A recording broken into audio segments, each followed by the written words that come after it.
The glorious Quran says in Surah Hujurat, chapter 49, verse number 11 and 12, that, Ya ayyuhal lazina amanu, O you believe, let not some men among you laugh at the others. You may never know that the latter may be better than the former. Let not some women among you laugh at the other. You may never know that the latter may be better than the former. Do not defame one another, nor be sarcastic, or call each other with nicknames. Avoid suspicion, for in many cases, suspicion is a sin. Do not spy on one another. Do not backbite. Do not speak ill of one another behind their backs. Are you ready to eat the dead meat of your brother?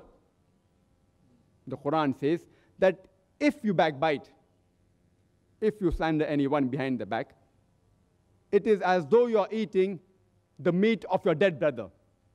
And eating the meat of your dead brother is a double sin. Eating dead meat itself is prohibited.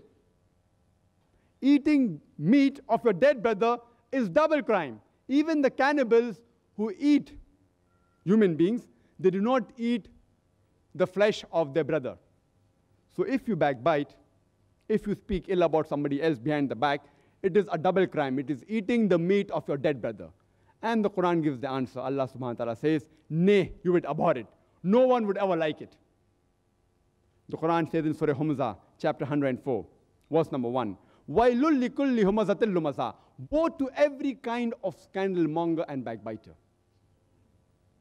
All these laws of moral conduct given in the glorious Quran and Sahih Hadith, they promote universal brotherhood.